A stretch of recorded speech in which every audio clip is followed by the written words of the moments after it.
बिस्मिल्लाहिर्रहमानिर्रहीम, अस्सलाम वालेकुम। मैं इब्रार अहमद मेहर एडवोकेट उम्मीद करता हूं कि आप सब खैरियत से होंगे। सवाल है सर जी, अगर मकान 2001 में लिया हो तब मकान की कीमत थी 1,90,000, तब रजिस्ट्री नहीं करवाई थी और अब मकान की कीमत बहुत ज्यादा बढ़ चुकी है, तो बताएं कि रजिस्ट्री पर रेट कौन सा ऐड होगा और किस हिसाब से टैक्स देना होगा। देखिए जी, जब आपने 2001 में मकान खरीदा था ना, तो आपको चाहिए था कि उसी वक्त रजिस्ट्री करवा लेते।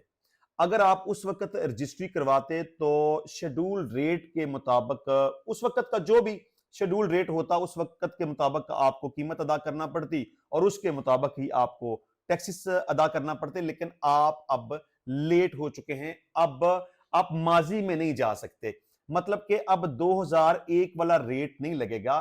मौजूदा जो गवर्नमेंट का रेट है, मतलब जो शेड्यूल रेट है हुकूमत की तरफ से, उसके मुताबिक आपको रजिस्ट्री करवानी पड़ेगी। मतलब किसी भी जगह पर जो प्रॉपर्टी होती है, गवर्नमेंट की तरफ से उसका एक शेड्यूल रेट फिक्स किया गया होता है। आप उस रेट से नीचे नहीं आ सकते। तो मौजूदा जो भी गवर्नमेंट का रेट है उसके मुताबिक आपको रजिस्ट्री करवानी पड़ेगी और उसके मुताबिक ही आपको टैक्सेस पे करने पड़ेंगे।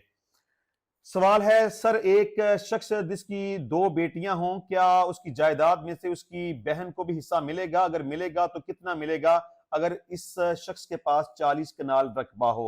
चलें जी, जितना भी रकबा है इसका हिसाब किताब तो आप खुद कीजिएगा, लेकिन मैं आपको कानून इस हवाले से बता देता हूं कि अगर किसी बंदे की सिर्फ एक बेटी हो और बेटा ना हो, तो उस बेटी को जायदाद में से 1/2 हिस्सा मिलेगा। और अगर दो या दो से जायद बेटियां हों और बेटा ना हो, तो उन बेटियों को अपने वालिद की विरासत में से 2/3 हिस्सा मिलेगा।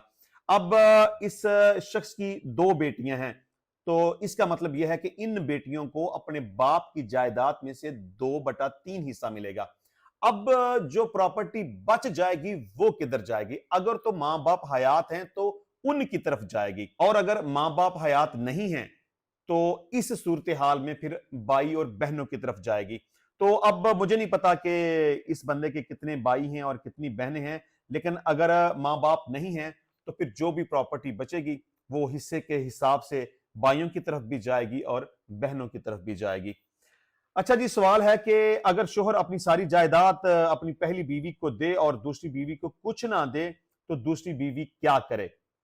देखिए, दूसरी बीवी को क्या करना चाहिए? उसको अपने खामंद के ऊपर लानत भेजनी चाहिए और उससे तलाक लेनी चाहिए और सब्र शुक्र करना चाहिए। क्योंकि अगर कोई बंदा अपनी मर्जी के साथ अपनी जायदाद अपनी एक बीवी के नाम के ऊपर कर देता है और तमाम तर कानूनी तकाजों को पूरा करते हुए, तो फिर दूसरी बीवी इसमें क्या कर सकती है? अगर वो कोई चाराजोई करना चाहेगी या अदालत में जाएगी, कोई केस करेगी, तो कुछ भी नहीं बनेगा और दूसरी बीवी जो भी अदालत में केस करेगी वो केस खारिज हो जाएगा। इंशाल्लाह मिलते हैं नेक्स्ट टाइम नई वीडियो में नए टॉपिक के साथ। तब तक के लिए इजाजत दीजिए। अल्लाह हाफिज।